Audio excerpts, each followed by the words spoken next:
conocen, la secretaria de Medio Ambiente y Desarrollo Territorial, quien además ha hecho un espacio en su agenda para estar hoy con nosotros, debido a que tiene muchísimo trabajo por ser el Día Internacional del Medio Ambiente. Trae una agenda muy pesada, así que muchas gracias, Magda, por estar hoy aquí esta mañana. Y por supuesto también al ingeniero Roberto Dávalos, secretario de Infraestructura y Obra Pública, quien también tiene mucho que ver con los temas de la sustentabilidad del medio ambiente, que también se ha hecho un espacio en su apretada agenda para acompañarnos esta mañana. Quien se disculpa es el secretario de Movilidad, licenciado Mauricio Gudiño, quien está fuera de la ciudad, pero que también va a estar por aquí presente por medio de algunos de sus colaboradores. Antes de pasarle la palabra a mis colegas para que ellos también introduzcan los trabajos de esta consulta participativa, déjenme poner brevemente en contexto este esfuerzo que estamos haciendo desde el gobierno del Estado y por supuesto desde la sociedad civil con ustedes. Desde 2007, que se modificó la ley de planeación, el Estado de Jalisco tiene una condición sui generis en cuanto a la planeación del desarrollo. A diferencia de la mayoría de los estados de la República y de la Federación, que tienen una ley que los obliga a hacer un plan de desarrollo por el término de la administración, por el sexenio o por el trienio, según se trate la administración, como ocurrió ahora que se presentó el Plan Nacional de Desarrollo 2013-2018.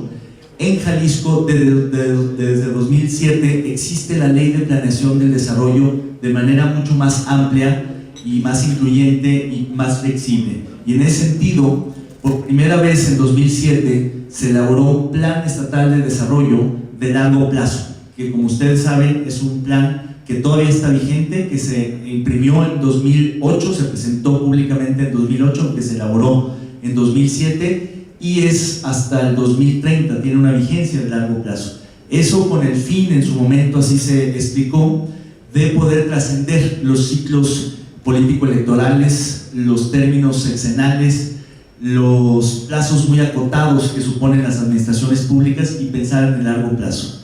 Pero además, la ley de planeación puso énfasis en una planeación de largo plazo y de manera muy incluyente a los grupos de la sociedad civil, a la iniciativa privada, a los medios de comunicación, a la academia, a los organismos de la sociedad civil. Y en ese sentido, Jalisco tiene un régimen que le permite una planeación mucho más de largo plazo, mucho más incluyente y mucho más estratégica en ese sentido.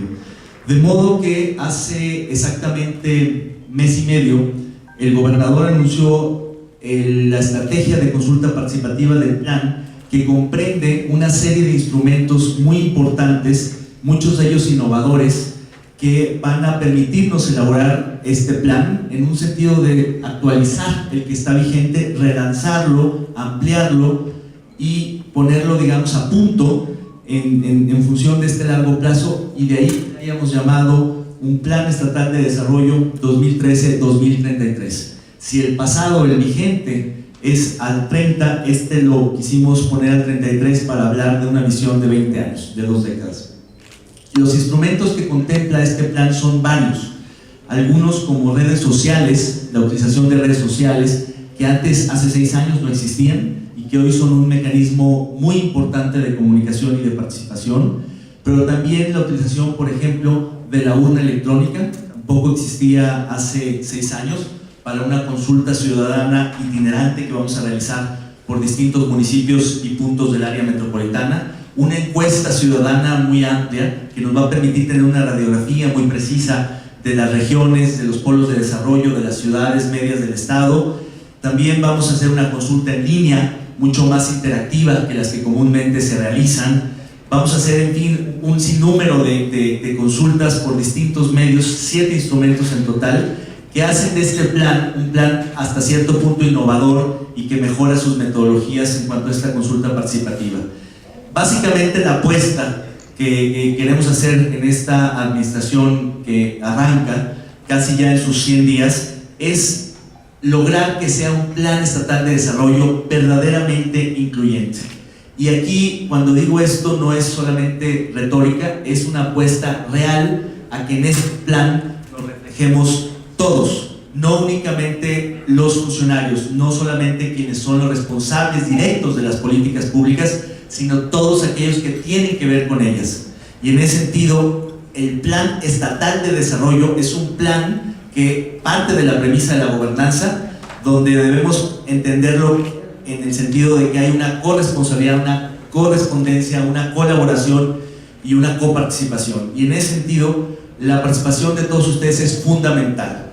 Y es fundamental también porque del Plan Estatal de Desarrollo se van a derivar otros instrumentos de planeación que sí tienen que ver directamente con el gobierno o exclusivamente con el gobierno, como pueden ser el Plan General de Gobierno, que es lo que sí le toca hacer al Ejecutivo en estos 6 años, o los planes sectoriales de medio ambiente o de infraestructura que les tocan a los secretarios desarrollarlo, pero el Plan Estatal de Desarrollo es ese instrumento general de aplicación amplia que le corresponde cumplirlo al Estado y a la sociedad. Y aquí, cuando digo al Estado, no solamente me refiero de nueva cuenta al Ejecutivo, al gobernador y a sus funcionarios, sino también al legislativo, al judicial, a los municipios y en general a los 3 órdenes de gobierno, incluido la Federación en sus delegaciones en el Estado, en el territorio de Jalisco. En ese sentido, hemos visto, por ejemplo, que el Poder Legislativo, el Congreso del Estado, está ya empezando los trabajos para elaborar un plan legislativo de desarrollo, por primera vez en la historia del Congreso del Estado, y es una de las primeras iniciativas en el país. Antes no había ocurrido eso. Esperemos que también en el judicial empiecen a pensar en un plan de desarrollo del judicial de largo plazo, incluyente, participativo, y que de todos esos instrumentos podamos ver reflejado el Plan Estatal de Desarrollo, que sería el instrumento madre, el instrumento rector, el instrumento base de la planeación del desarrollo en el Estado. Pero además de tener un buen plan, que creo que es importante para darle rumbo no solo a las acciones de gobierno, sino en general al conjunto de acciones de la sociedad a través de sus diversos actores del desarrollo, hay que hacer algo más para que el plan verdaderamente sirva, se consulte y funcione. Nosotros hemos planteado una serie de etapas en donde apenas estamos en la primera, la de la consulta participativa, pero después vamos a pasar a unas etapas subsiguientes que tienen que ver con la elaboración de los diagnósticos. Vamos a revisar muchos diagnósticos que se han hecho muy valiosos, ninguno se va a quedar afuera. Estoy pensando en algunos que han realizado la academia, como Jalisco a Futuro, o organizaciones de la sociedad civil, observatorios, y también la iniciativa privada a través de distintas investigaciones y estudios que se han realizado, y vamos a tratar de conjuntar todo eso para poder tener un trabajo también de gabinete y no solamente de participación, de consulta participativa muy amplio. De ahí vamos a pasar a una etapa muy importante, que es la de la apropiación, y tiene que ver con con el objetivo de que todo mundo se sienta reflejado en el plan, se lo apropie y lo utilice para justamente llegar a una presentación donde todo el mundo se vea reflejado en este instrumento. Pero además vamos a añadir un componente que es quizá el más inédito de todos, el de la evaluación. Normalmente los planes no se evalúan a profundidad en cuanto a su cumplimiento, y la idea es evaluar el plan, ver qué tanto se está cumpliendo, no tanto para propósitos punitivos, sino sobre todo correctivos, ir viendo si el rumbo es el correcto y si no, tratar de enderezarlo. Y en ese sentido hemos creado el Comité Técnico Independiente de Evaluación de Políticas Públicas. Es una instancia inédita a nivel nacional, es el primer estado de la República que crea una instancia mixta donde participan académicos, funcionarios federales y demás participantes en la evaluación de las políticas y del propio plan. Y también crearemos, y esto es una petición que nos ha hecho el gobernador del estado, un Consejo Ciudadano de Evaluación mucho más amplio, quizá un poco menos técnico, pero más plural, por sectores, por ejes temáticos, que también le den seguimiento al cumplimiento del plan y que también sirva, por ejemplo, para responder el informe de gobierno en una suerte de glosa ciudadana, donde no únicamente los secretarios rindan cuentas ante el Congreso, que eso es obligado y por ley, sino también ante otras instancias que están hoy en día solicitando cuentas. Y en ese sentido, la idea básicamente es ponerle dientes al plan para que verdaderamente sea evaluable y para que verdaderamente pueda rendir los frutos que se espera de un instrumento al cual se le van a invertir muchos recursos financieros, humanos, con el tiempo de todos ustedes, materiales y demás, que verdaderamente permita no solamente cumplir la ley, sino que verdaderamente oriente los esfuerzos de todo el mundo. Un plan estratégico que no será exhaustivo, no irá al detalle de las acciones a seguir, sino que orientará los grandes trazos del desarrollo del Estado. En ese sentido, su participación, de verdad, yo que vengo de sociedad civil, de la academia, es fundamental, porque de otra manera, solamente desde el gobierno no sería un auténtico plan estatal, Estado y sociedad de desarrollo, sería un plan general de gobierno, que también lo vamos a hacer y lo tenemos que hacer, pero siempre teniendo como referente el plan general de desarrollo. Así que sin más, de nueva cuenta, les doy muchísimo las gracias a todos ustedes por participar. De veras, me siento muy honrado de tener la posibilidad de compartir esta consulta con todos ustedes, y sin más, les cedo la palabra primeramente a la secretaria Ruiz. Buenos días a todos, es un gusto estar aquí con ustedes. Primero, agradecer que nos estén compartiendo esta mañana para reflexionar el inicio de lo que va a ser nuestro plan estatal de desarrollo y un poco darles algunas, a lo mejor, ejes problematizadores para iniciar el trabajo que yo considero que va a ser de ahora en adelante de manera permanente, como bien lo dijo el doctor Gómez. Primero, pasó algo fundamental y trascendental en el estado de Jalisco, y fue que el eje de medio ambiente y sustentabilidad de desarrollo se convierte en un eje de gobierno de los 5 que se tienen planteados en la agenda de gobierno. Antes, en las administraciones pasadas, el tema de preservación, conservación y contención de la contaminación era un programa de un eje de desarrollo social que no figuraba como un eje. Ahora lo transportamos a ser un eje transversal a toda la administración pública. Ese es el mandato. La figura de este eje es un eje englobador que lo que se pretende hacer es iniciar la construcción de la transversalidad, integralidad y demostrar las interdependencias que existen de la sustentabilidad en el sector económico, en el sector social, en el eje de buen gobierno, para la búsqueda de la seguridad pública. En general, es un eje que se intenciona con una visión transversal, integral, de interdependencia. Entonces, se los pongo en la mesa para que lo visualicen, que ahora el Estado de Jalisco está proponiéndose que el eje sea con esta magnitud, entendiendo que la sustentabilidad del desarrollo tiene estas 3 grandes dimensiones, de la posibilidad de la economía, siempre y cuando sea viable, lo socialmente, siempre y cuando sea justo, equitativo, la desaparición de la desigualdad y la pobreza sea un núcleo para buscar el bienestar, y por supuesto siempre ecológicamente adecuado, porque en este momento de los albores ya del principio del siglo XXI se reconoce que la naturaleza y los ecosistemas son la base de cualquier tipo de desarrollo que quiera tener el ser humano. Entonces, con esta lógica se plantea nuestro eje, que es un eje transversal. Segundo, también estamos reconociendo que la crisis planetaria es una crisis de civilización, tal como lo dijo Lev. Los grandes problemas ambientales de cambio climático, extinción de especies, degradación social, pobreza, desertificación, crisis hídrica, son temas trascendentales que nos están trastocando a la plataforma humana en su totalidad. Entonces, en esa magnitud, el tema se debe de poner también a discusión a la mesa de cómo recuperar, mantener y conservar los servicios ambientales de los ecosistemas. Tiene que ser parte del ejercicio ya de ahora en adelante de cualquier plataforma de desarrollo, para que se mantenga como tal. Entender que el desarrollo, el crecimiento, el bienestar y cualquier espacio debe de ya visualizarse siempre a partir de mantener, recuperar, conservar los servicios ecosistémicos que están según instrumentos internacionales con alto nivel de vulnerabilidad.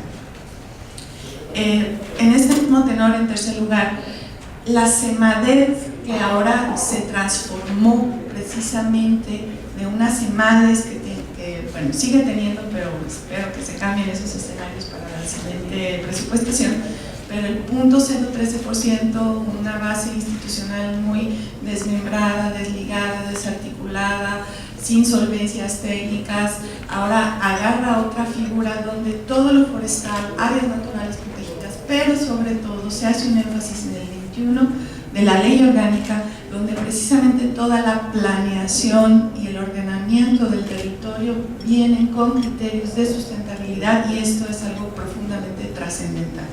Todo lo que es la planeación del territorio, así como la planeación urbana, como el detonar un desarrollo siempre en miras a la sustentabilidad, se le mandata a la Semarnat, tanto que ahora se sectorizan todo lo que son órganos públicos descentralizados que tienen que ver con el agua, tienen todos los, entonces SEA,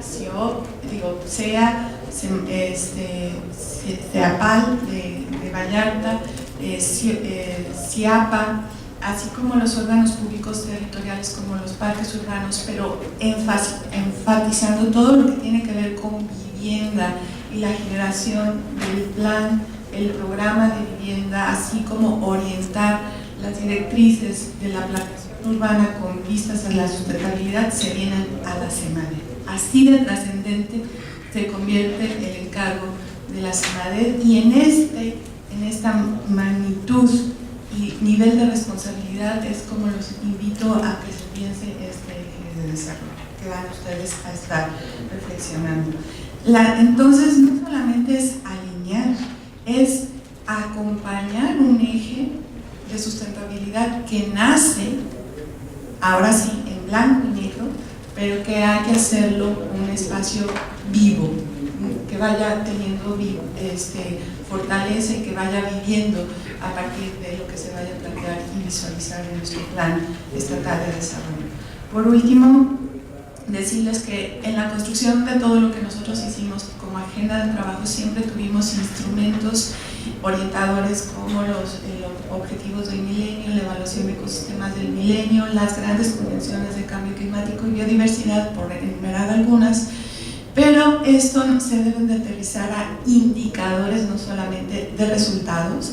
Era terrible de que la tabla de indicadores que nosotros teníamos en el gobierno del estado estaba siempre en verde, pero está basado en trámites, en cuántos oficios se recibían, o sea, los indicadores eran procesuales, no de resultados, y hay que trascender estos indicadores hacia la sustentabilidad, hacia todo el gobierno, o sea, indicadores basados en la sustentabilidad del territorio. Por último, les compartiría, si bien este es un ejercicio que se tiene que hacer, los invito a que lo vean como un ejercicio vivo. La Semarnat va a instalar el Consejo Consultivo para el Desarrollo Sustentable, pero a la par vamos a instalar comités técnicos ciudadanos permanentes, vinculatorios con cada uno de ustedes y sus instituciones, para que en temas estratégicos sigamos construyendo de manera permanente y reflexionando de manera permanente, generando instrumentos de manera permanente en todos estos grandes temas. Entonces, siéntanse invitados, compelidos a estar trabajando todo el tiempo en este tema. Este es el inicio. Nosotros como sector tomamos con muchísima, no solamente es un gran privilegio, lo asumimos con una gran responsabilidad en el entendido de que Jalisco es uno de los estados prioritarios para generar esperanzas y proyectos piloto que realmente sirvan de búsquedas de sustentabilidad en un territorio tan complejo, tan diverso, con tanta responsabilidad por su alta carga de diversidad biológica, de patrimonio natural, cultural, etc. Entonces, en ese nivel de responsabilidades, los invito a que trabajemos de ahora en adelante de manera conjunta, y más bien, como siempre lo hemos hecho, todos ustedes han hecho las agendas ambientales, ustedes han generado grandes espacios de conservación, han generado agendas que ahora son las agendas, la de movilidad son sus agendas, las agendas de cohesión, pero ahora lo que les invitamos, gobierno, es que sigamos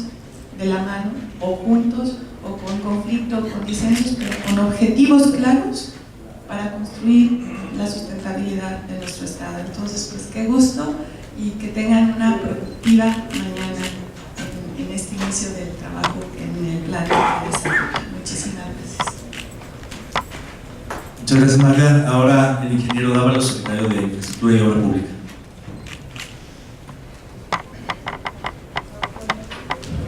Buenos días, estimados especialistas, ciudadanos y funcionarios públicos que participan en este taller, donde se compartirán visiones a largo plazo a favor del desarrollo de nuestro Estado. Con gusto saludo a David y a Magda. Reconozco el esfuerzo que se realiza en el Gobierno del Estado desde la Subsecretaría de Planeación para coordinar este trabajo de consulta ciudadana en que se incorporan las visiones y estrategias de diferentes ámbitos que sin duda generarán una herramienta fundamental para orientar las decisiones que como sociedad y gobierno tomemos en conjunto. En la Secretaría de Infraestructura y Obra Pública trabajamos arduamente para que en el año 2018 podamos entregar un Jalisco con desarrollo basado en un crecimiento amigable con el medio ambiente, donde se priorice el cuidado de los recursos no renovables y se construyan proyectos sustentables para la vida de los seres humanos y la naturaleza. Proyectar como queremos a Jalisco para el año 2033 no es un reto sencillo. Sin duda queremos un Estado competitivo con la infraestructura necesaria para que los jaliscienses tengan más oportunidades de empleo, mejores ingresos económicos y mejor calidad de vida. Los principales desafíos de la CIOP en el eje de sustentabilidad y medio ambiente. Primero es contribuir al mejoramiento de las condiciones de habitabilidad de las zonas metropolitanas y regiones de Jalisco, a través de la realización de obras de infraestructura vial y carretera que contribuyan al desplazamiento seguro de sus habitantes. Apoyar de acuerdo con la política estatal y las atribuciones de la CIOP a la preservación, restauración, manejo y aprovechamiento sustentable de los ecosistemas y recursos hídricos. Incluir metas, indicadores de efectividad e impacto de las acciones de mitigación y adaptación que se vinculen con el desarrollo de infraestructura en los instrumentos de planeación sectoriales e institucionales. Colaborar en el establecimiento de las bases e instrumentos que fortalezcan las capacidades del sector para enfrentar el cambio climático. Fomentar el rescate y saneamiento de cauces y cuerpos de agua. Apoyar la reestructuración del sistema de movilidad con infraestructura que promueva la preferencia a medios de transporte colectivos no contaminantes. Contribuir en el crecimiento urbano equilibrado y respetuoso del medio ambiente que permita aumentar la capacidad de los servicios urbanos en el territorio. Secundar para que la ocupación del suelo se realice respetando las condiciones que presentan el medio físico natural a fin de disminuir los riesgos urbanos. Estos son los principales desafíos que tiene la SOP ante la sustentabilidad y medio ambiente. Muchas gracias.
Las propuestas a las que llegamos en consenso en la mesa 5B básicamente están dadas por el qué es lo que se propone hacer.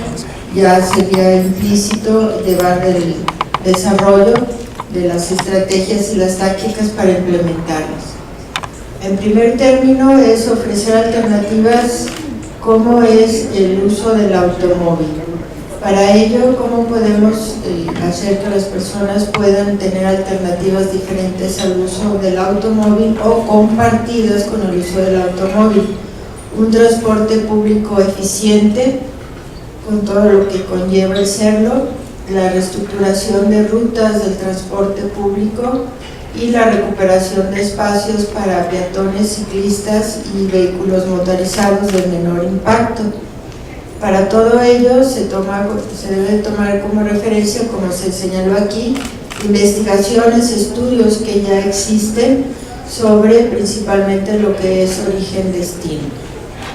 Como segundo punto es asegurar la conectividad entre principales centros de concentración urbana, como a través de diferentes modalidades y haciendo la conexión con diferentes escalas. Como tercer punto,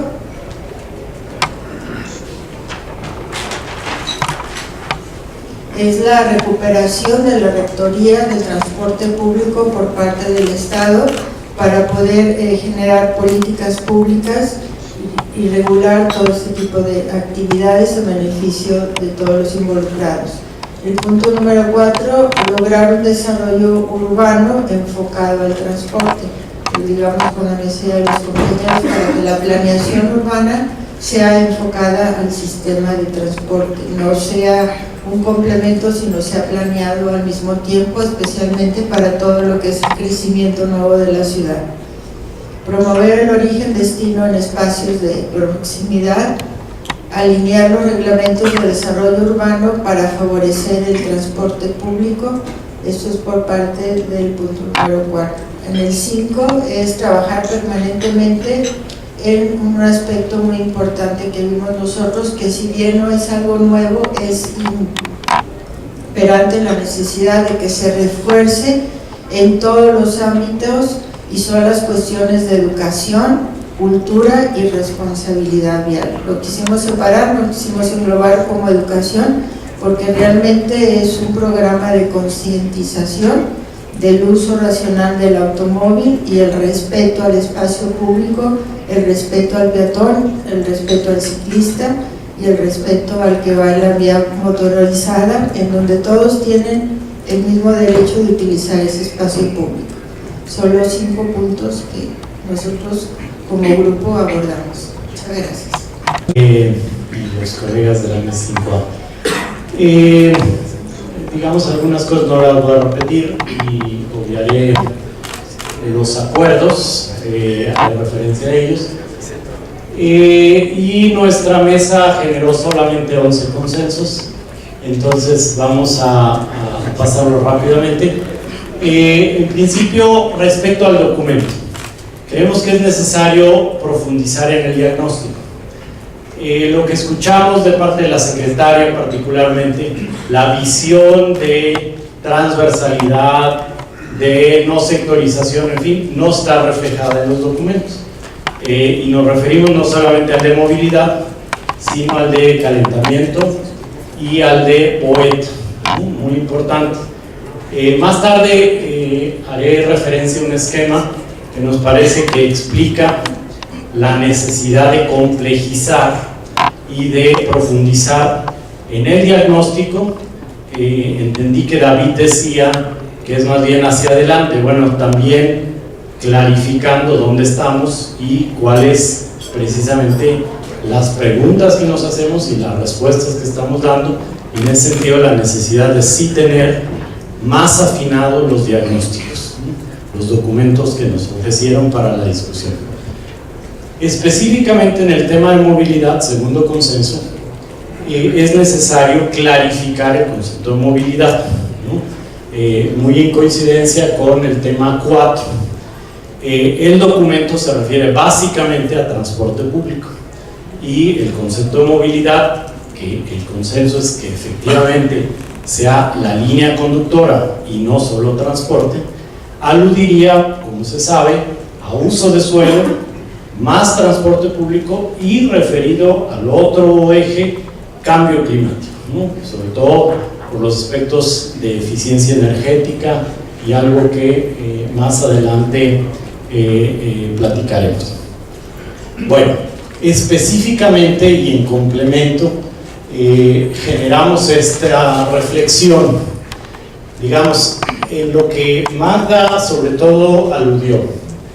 CEMADET está pasando en un proceso de reconstrucción institucional y programática respecto al desarrollo urbano y al ambiental, ¿no? Creemos que es importante también reconocer que SEDATU a nivel federal está en un proceso de revisión de la tensión que existe entre lo urbano, lo agrario y lo rural.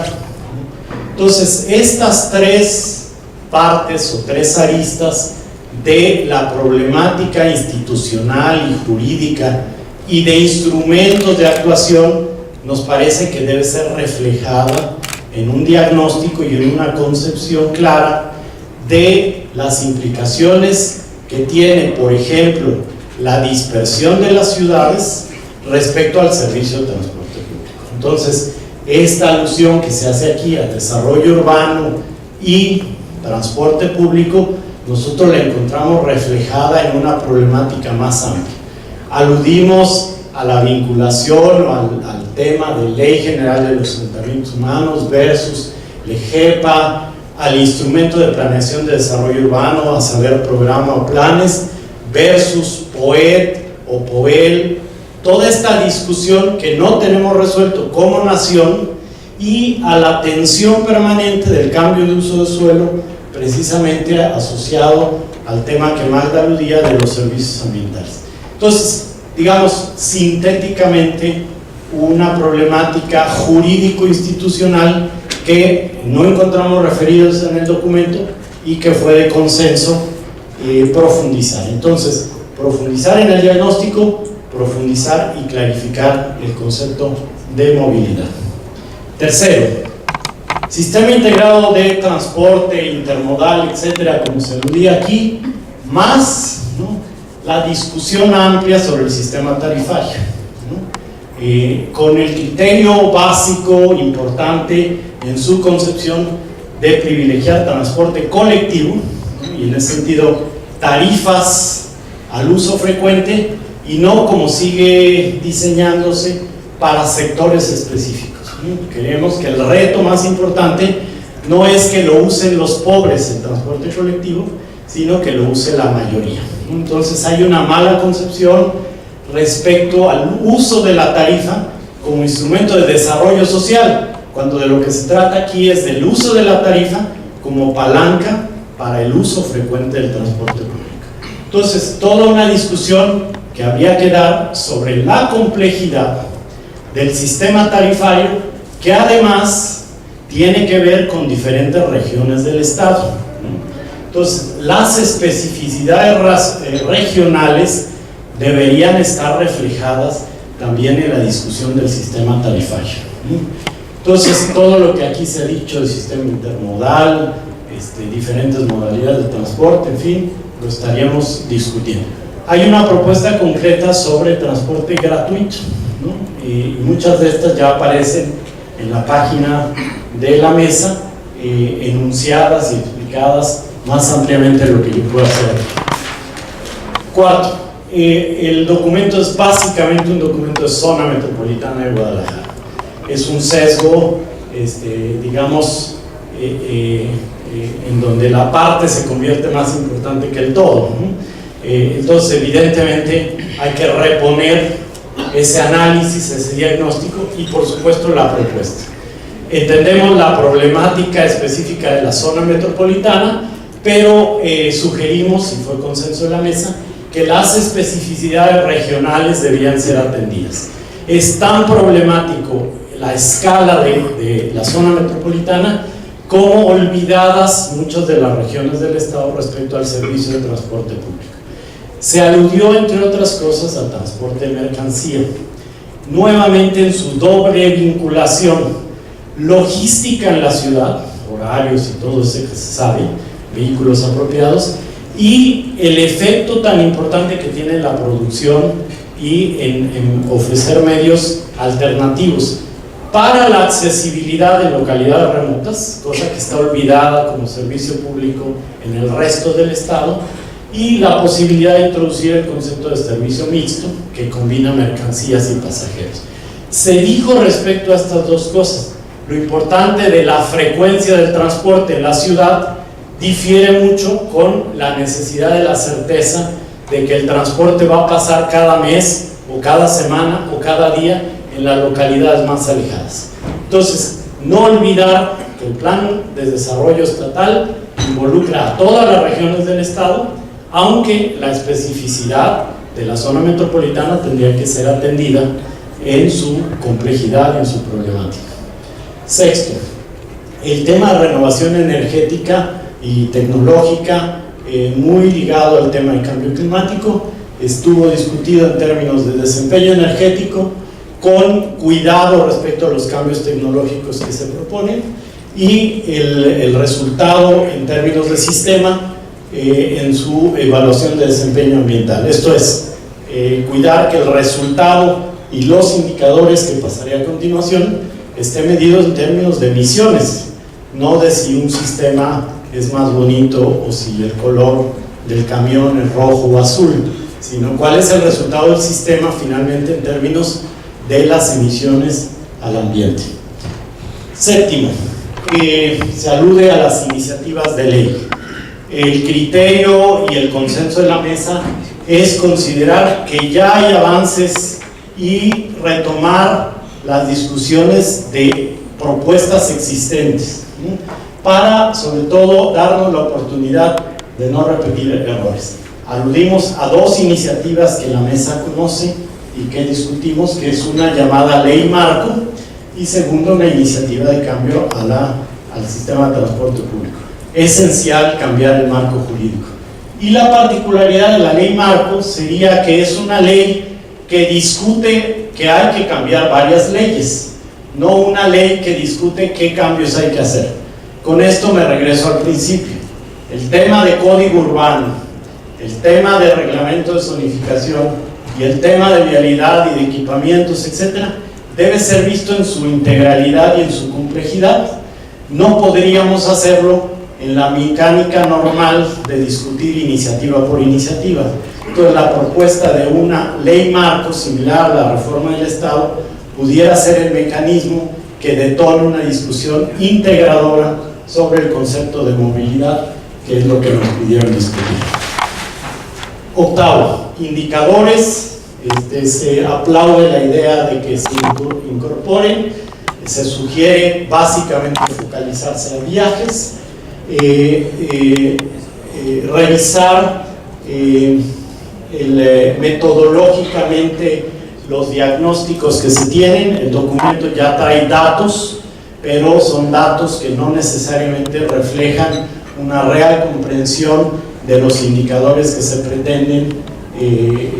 Sobre todo se insiste mucho en la motorización, cuando en realidad creemos que hay que poner énfasis en los viajes en transporte público, en transporte privado, etc.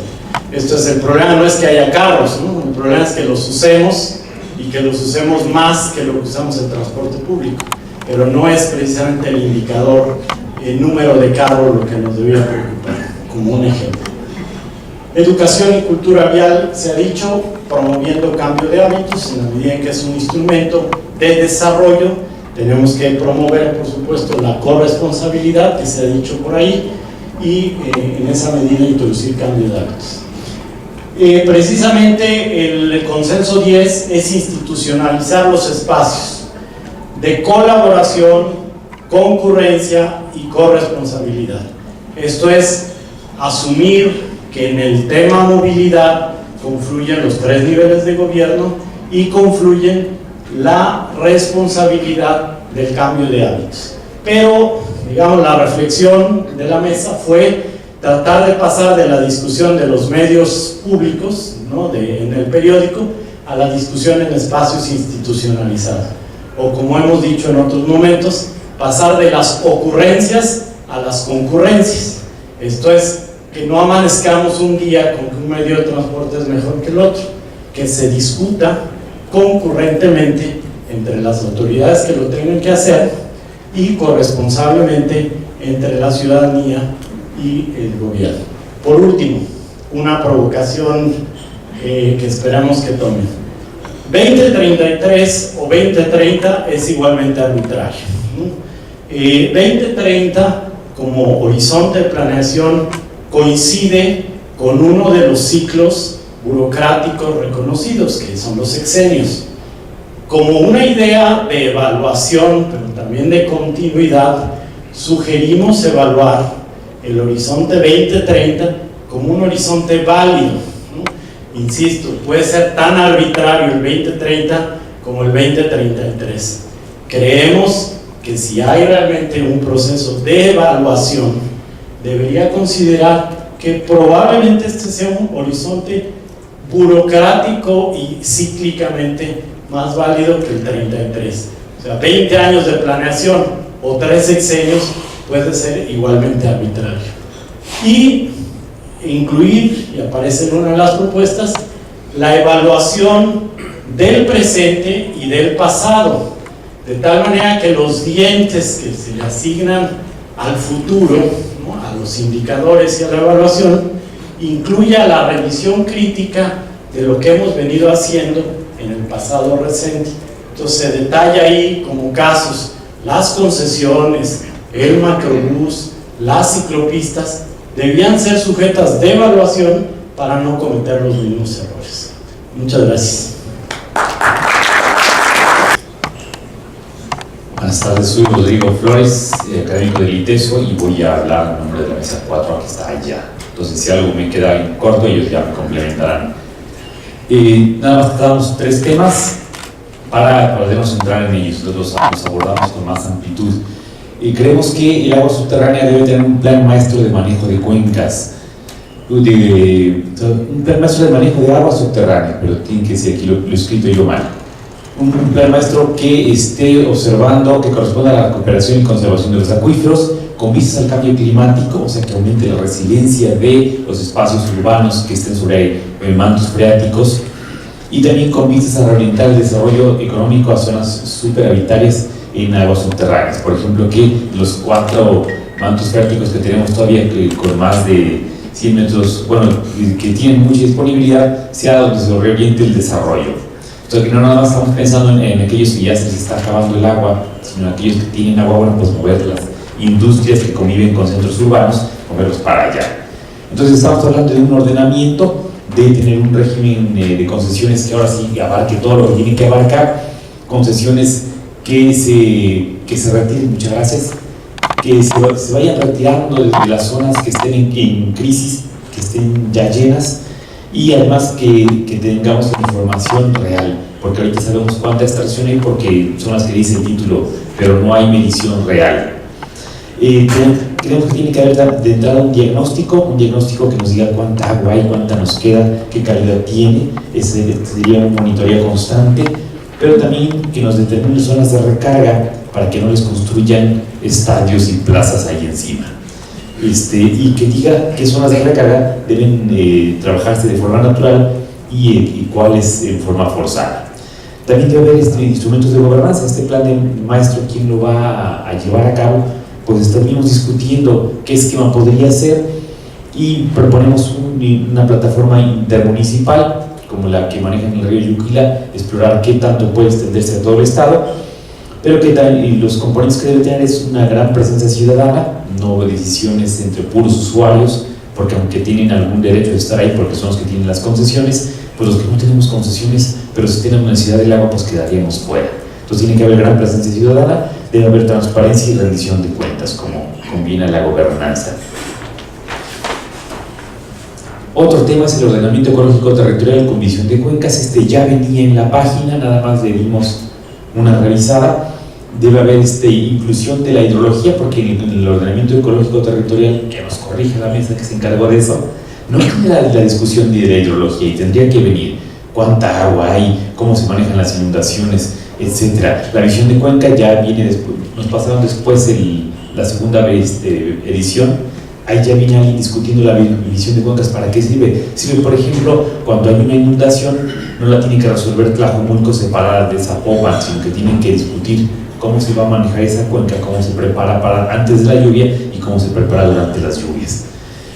Debe ser mandatorio, este ordenamiento no puede ser algo que esté por ahí como que para palomear nada más, sino que debe ser mandatorio para los planes parciales de desarrollo y para construcciones públicas y privadas, para evitar asentamientos y para regular cambios de uso de suelo, entre otras cosas. Y para las unidades de gestión ambiental con visión de cuencas. Y siempre pensamos, ¿de dónde va a salir el dinero que maneje esto? Entonces pensamos en el pago por servicios ambientales y en que se direccionen esos recursos públicos a estudios permanentes, porque frecuentemente para tomar decisiones en las cuencas faltan estudios estratégicos. Última. Hay tres fuentes de contaminación que tienen que ver con el agua. La principal son centros urbanos y ya hay un programa de centros urbanos, no le ponemos palomita, pero sí creemos que ahora hay que atender al 2 y al 3. El 2 y el 3 son la contaminación por actividades ganaderas y las tequileras. Entonces necesitamos generar un programa constante para el control de la contaminación difusa, un programa que se esté no esperando al 2030, sino que sea de mejora continua como hacen las empresas. Una vinculación entre productores, consultores, académicos, instituciones públicas que analicen la problemática compleja en conjunto y propongan alternativas. Y que esto que vayan proponiendo se genere información abierta y oportuna. Creemos que para que esto funcione, son los mismos empresarios los que tienen que dinamizar, no el gobierno, no las academias, no las sociedades civiles, sino que aquí el dinamizador es el empresario. Entonces, tiene que haber incentivos que hagan que sea del interés del productor y también que haya restricción. Entonces, que haya candados, por ejemplo, en incentivos para apoyos. Con ecotecnias, entonces ya hay dinero público que se les da a los productores. Bueno, ahora tienes que tener ecotecnias cuando vienen al caso, y mejoras prácticas en el manejo de residuos, y que vayan alineados intersectorialmente, porque aquí tienen que trabajar de la mano la Zagarpa y la Semarnat, la Semared y bueno, ya se nos van los nuevos nombres, pero pues la que quedaría en el desarrollo rural, Sedato. Y para las tequileras haría falta una norma oficial mexicana para el composteo de vinazas, pero como esto es de nivel nacional y eso es un plan estatal, decimos, bueno, aquí tendríamos que generar una norma técnica estatal. Y pues ya. Hola, buenas tardes, mi nombre es Ricardo Tiveros y soy académico del ITESO, que estuve participando en la mesa número 4B en el tema de aguas y cuencas hidrológicas. Coincidimos mucho en la mesa, a pesar que no nos pusimos de acuerdo en lo general. Aquí hablamos en acuerdo de entender al agua como un recurso estratégico de desarrollo, y para esto hay que incorporar una visión de gestión integral de recursos hídricos, en donde, siguiendo la propuesta que había sido ya compartida, en el plan de ordenamiento territorial tiene que tener desde ahí un enfoque hídrico, en donde se establezcan áreas prioritarias de restauración y conservación en el Estado y estrategias de restauración para planes de desarrollo urbano con base a cuencas hidrológicas, servicios ecosistémicos y salud ambiental. En este sentido, los planes de ordenamiento territorial darían esa noción espacial de la adaptación ambiental y también con visiones de mitigación de riesgos hídricos ante cambio climático. Los cómo de operar a nivel de las cuencas, a sus niveles de subcuenca, microcuenca o nanocuenca, se podrían plantear desde una propuesta de evaluación ambiental estratégica que sea el instrumento para operar y dar seguimiento al monitoreo de los indicadores que nos digan cuáles son de alguna forma las dinámicas hídricas y los usos y la disponibilidad que hay del agua a nivel de cuenca. Para esto, una evaluación ambiental estratégica debería estar orquestada por un observatorio de recursos hídricos que podría ser integrado por a nivel de consejo, de académicos, participación ciudadana, gobierno y demás, en donde esté de alguna forma descentralizado y que aquí se genere la información, se haga la validación y los estudios de disponibilidad para tener instrumentos de generación de indicadores eficientes para poder ver cómo está la dinámica superficial y subterránea de las aguas en el estado. Y en cuanto a las propuestas de gestión de agua, bueno, encontramos que el control de la demanda es fundamental para a partir de ahí establecer los balances y la disponibilidad que podría tener, contemplar usos ecológicos y los usos en los sectores agrícola, urbano y industrial. Y en cuanto a las tarifas diferenciadas también, para que los diferentes usos tengan una forma más justa de ser cobradas, considerando el volumen de consumo y la disponibilidad de acuerdo a las condiciones ambientales de la cuenca en este caso. También está la propuesta de hacer una optimización de los sistemas de uso y abastecimiento del agua basados en buenas prácticas, y esto es importante que tenga a través del observatorio la difusión de la información que se genera para que sea divulgada y que se tomen estas decisiones desde el gobierno, pero con el entendimiento de la sociedad y también con el respaldo académico de las cuestiones más técnicas.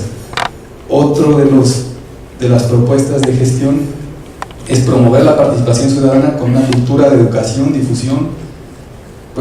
y difusión sobre la situación del agua en las diferentes cuencas. Encontramos que en el caso de Jalisco, bueno, son numerosas las diferentes condiciones climáticas que hay en las diferentes cuencas, y también las dinámicas sociales son muy diferentes. No es lo mismo trabajar a una escala regional en un espacio rural que en una escala de una visión de nanocuenca a nivel urbano, y en esto el reconocimiento y estimulación de los usos y beneficios múltiples del agua en los instrumentos de gestión pues son fundamentales para poder, en base a información que esté disponible, que sea validada, proponer gestión hídrica a nivel de cuencas en un ordenamiento y con instrumentos de evaluación estratégica ambiental que digan los cómo de proceder ya en la operación de los usos y las dinámicas del agua a nivel de cuencas. Y bueno, eso fue en general lo que se propuso. El ordenamiento. Secundariamente, el segundo gran consenso es la protección y el aprovechamiento de la geodiversidad mediante la creación de geoparques, así como la introducción de una política de remediación y restauración de suelos y servicios ecosistémicos. Todo esto va enfocado precisamente a la atención, ponderación y evaluación del suelo como valor, toda vez que consideramos que los servicios ambientales evidentemente están basados, tanto los que se observan como los que no, están basados en una adecuada gestión, protección, aprovechamiento y remediación del suelo. Estos son los grandes consensos a los que llevamos. Intentando centrarme en los 6 minutos sugeridos, pues enumeramos las propuestas diversas que se manejaron en la mesa, entre otras, introducir una categoría de áreas productoras de alimentos protegidas. Esto hay un respaldo también por parte de la FAO. Introducir la figura de la geodiversidad y también la de los geoparques dentro de la gestión del suelo y del ordenamiento territorial. Integrar indicadores objetivos para el desarrollo sostenible propios del Estado de Jalisco, con miras por supuesto a su evaluación, a su ponderación futura. Crear una agencia, no hubo consenso en el nombre y por eso agencia aparece entrecomillado, pero Agencia de Desarrollo Regional basada en el territorio. Esta propone básicamente una integración, una agrupación de todos los programas e instrumentos varios que hay para el desarrollo regional, pero basarlos precisamente en una agenda de regionalización, no de sectorización. Entonces, de esta manera se cree que se podría potenciar el desarrollo territorial ordenado. Crear modelos urbanos compactos y policéntrico. Evidentemente pues es más sencillo decir el qué que el cómo, pero pues hay un compromiso también de que se suba y se desglose esta propuesta de manera particular. Reconceptualizar el concepto, valga esa redundancia, es decir, reconstituir el concepto de áreas verdes en el espacio público, porque coincidimos que parte de esta problemática es que hay una falta de identidad y sobre todo de identidad propia del concepto de área verde. Lo mismo puede ser un camellón con un árbol que un área en donde se aprovechen propiamente los servicios ambientales.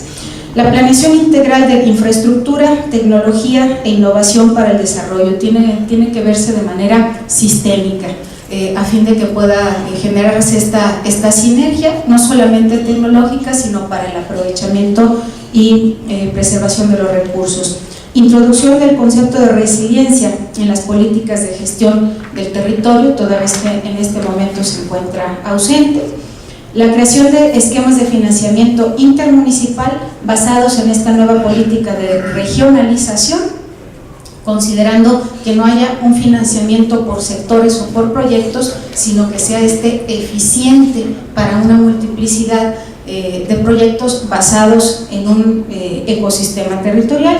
Y finalmente, la creación de instrumentos de compensación de servicios ecosistémicos, que se introduzca esta figura a fin de potenciar precisamente la preservación de los valores del territorio. Sí, buenas tardes. Bueno, nosotros vamos a presentarlo a la conclusión que llegamos, a los consensos que tuvimos ahí en la mesa 2A. Obviamente este es un tema muy polémico. Hubo muchas diversas, vamos a decir, manifestaciones, algunas en las que coincidíamos, a otras teníamos un poquito de divergencia, pero al final de cuentas pues llegamos a un consenso primero muy general. Dentro de ese consenso general, pues básicamente pues nosotros sabemos que hay muchos esfuerzos aislados de una gran cantidad de gentes con respecto a lo que es cambio climático. Sin embargo, nosotros creemos que tiene que ser ya no esos elementos aislados, sino que tiene que ser una estrategia integral. Y para eso proponemos precisamente la creación de un programa de investigación, desarrollo y aplicación integral ante, obviamente, el cambio climático. Y dentro de ese programa, nosotros estamos planeando 5 estrategias básicas.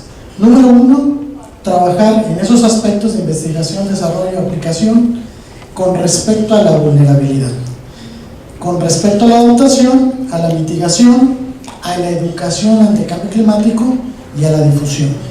¿Por qué tomamos estos aspectos? Porque normalmente siempre hacemos fotografías de un evento. En el caso específico de cambio climático, actualmente estamos trabajando en lo que es el Plan Estatal de Acciones contra el Cambio Climático, y eso no va a ser otra cosa más que una fotografía de lo que tenemos en este momento ante este fenómeno. Pero ¿qué va a suceder después?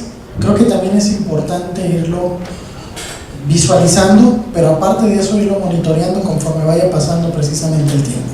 Y por eso hablábamos de un programa integral y que sea permanente, que no sea de un solo momento, sino que se esté investigando, desarrollando y aplicando de manera sistemática la vulnerabilidad, la adaptación, la mitigación, la educación y la difusión precisamente de cambio climático.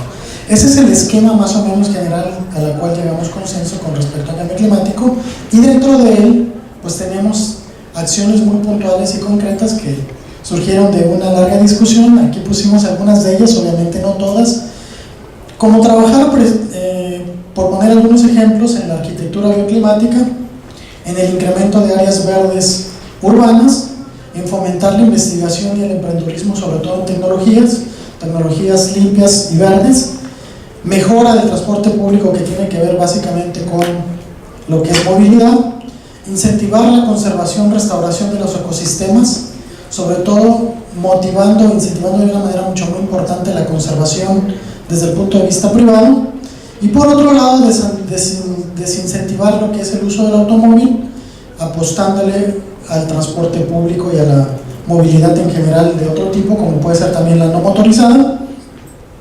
Y una de las cosas que creo que surgió de una manera muy importante es ponerle un precio a nuestra huella ecológica. ¿Para qué? Para generar recursos y que esos recursos sean aplicados precisamente a seguir manteniendo programas de este tipo.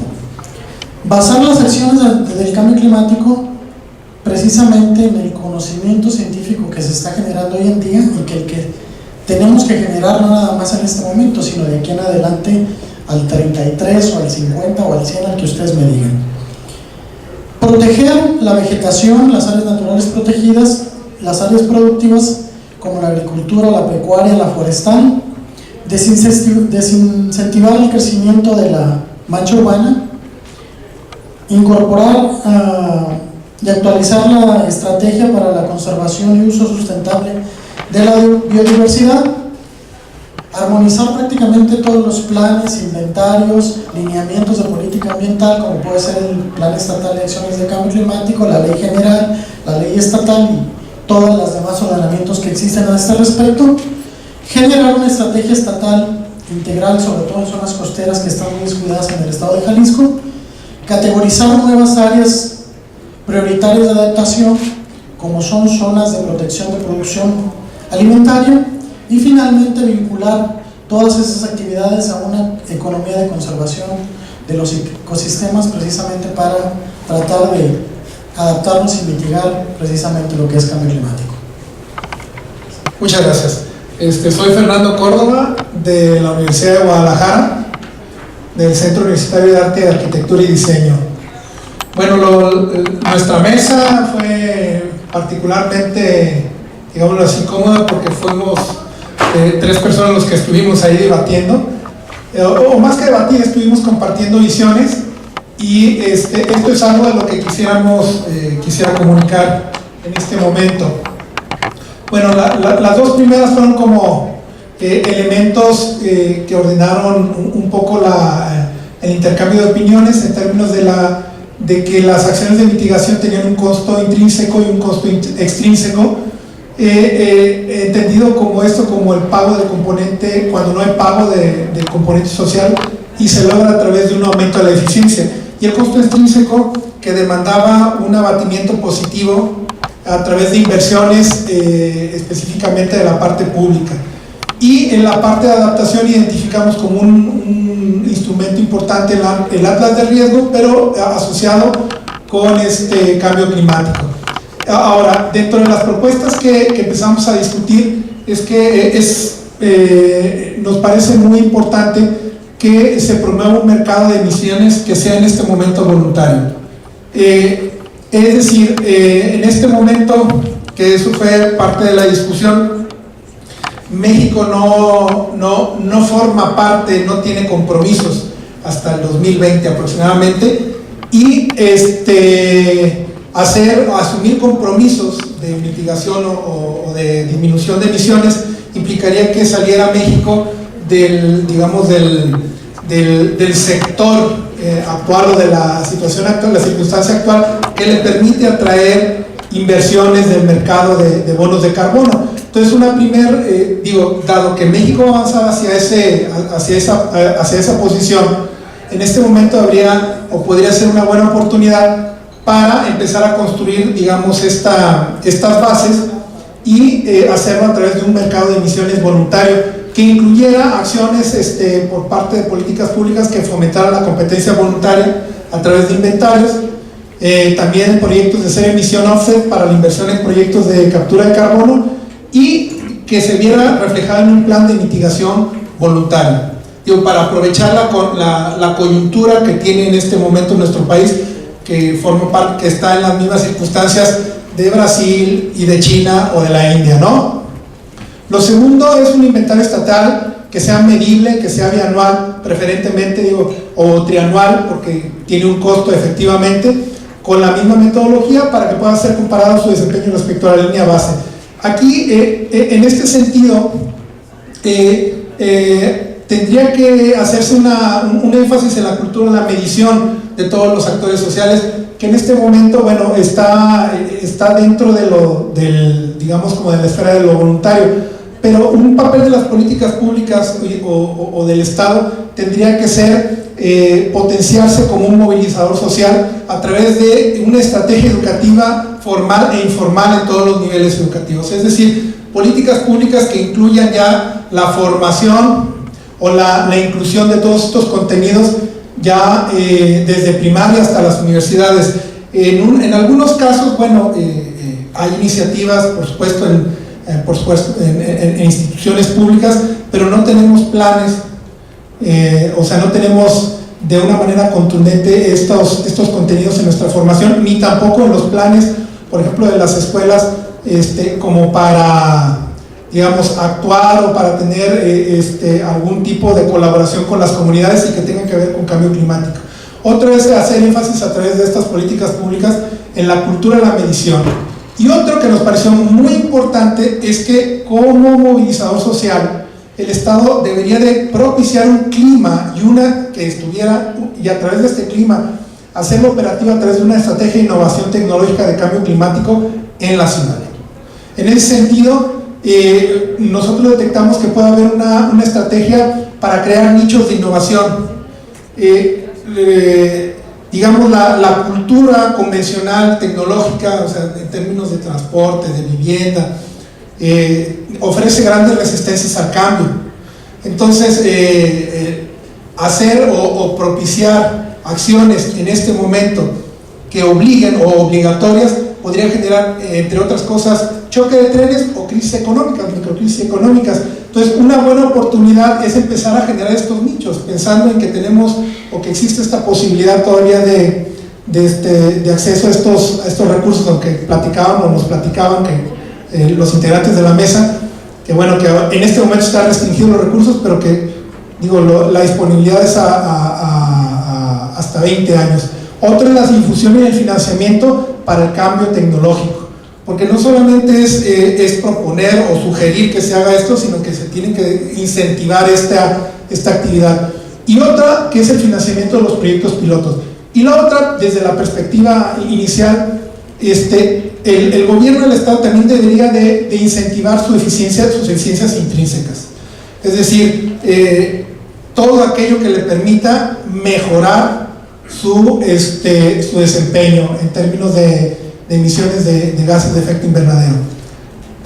Otra es la implantación de una norma estatal con enfoques sectoriales, que puede ser desde agua, transporte y haciendo especial énfasis también en vivienda. Otra propuesta que nos parece importante es la reforma del marco legal para integrar los indicadores de desempeño y de mitigación y adaptación de cambio climático con los inventarios, y específicamente surgieron por ahí algunos instrumentos legales que nos parece que pueden tener potencial. En este caso, el Código Urbano, la Ley de Vivienda, la Ley de Planeación, la de Infraestructura, aquello que tenga que ver con movilidad, y la de aguas, ¿no? Y que esto diera pie, por ejemplo, a instrumentos tales como un sistema de información que sea disponible al público, donde se manifiesten los indicadores y los inventarios, pero también que contenga elementos e instrumentos de difusión tales como cálculos, hojas de cálculo de huellas de carbón, para que todo el público pueda hacer sus propios escenarios, ¿no? La creación de escenarios de inventarios, y dos elementos que nos parecen importantes: un comité técnico de políticas públicas y un consejo ciudadano de evaluación. Y bueno, lo demás fueron algunas ideas que por ahí salieron, ¿no? Entonces, en general, estos son como los temas que se discutieron y que, bueno, que compartimos con toda la demás. Muchas gracias. ¿Qué tal? Buenas tardes, mi nombre es Harold Dutton y vengo representando la mesa de manejo y gestión de residuos. Yo estoy en la Universidad de Guadalajara. Interesante el ejercicio, difícil ponernos de acuerdo, al menos en la mesa, y de repente uno podría suponer que estos consensos que estamos presentando a lo mejor están agarrados ahí con alfileres también, ¿no? Pero bueno, iniciamos con lo más básico, ¿no? Que a lo mejor uno puede decir, bueno, suena muy obvio, que se cumpla la ley en materia de manejo integral de gestión de residuos. Hay que recordar que es una ley relativamente nueva, viene a partir del 2004-2005, la ley federal y la ley estatal. Entonces no consideramos que sea una ley que necesita una refundación y volverse a hacer, pero sí hay una gran falta de cumplimiento. Hay muy poca vigilancia y muy poco control. Entonces pues sería un primer paso muy obvio, pero si tenemos leyes y no las estamos cumpliendo, entonces a lo mejor para qué tener otros grandes planes, ¿no? Ahí está la ley y debería. uno de los problemas en el consenso de que se tendría que trabajar y a lo mejor dar recursos al respecto sería poder tener realmente una cobertura de 100% de rellenos sanitarios. Volvemos a insistir, esto sería de acuerdo a la normativa. El propio diagnóstico que venía en el documento hablaba de la falta de estos rellenos sanitarios. En general lo que tenemos son vertederos o sitios de disposición a cielo abierto. Entonces tendría que haber ya una política muy enfocada en decir vamos cumpliendo y utilizando la mejor tecnología disponible al respecto. También hay otro problema en cuanto al manejo de gestión de residuos. Es esta cuestión de que tenemos las áreas metropolitanas o estas zonas metropolitanas, si queremos considerar a Guadalajara y el centro y a lo mejor Puerto Vallarta y Ocotlán, que también ya es una zona metropolitana, con lo que está pasando en las zonas rurales, si las queremos llamar así. Entonces queremos que debe haber una estrategia diferenciada para abordar el problema, una específica para toda esta zona, estos 8 municipios que tenemos aquí, y otra de cómo trabajar con los municipios más pequeños en su gestión de residuos.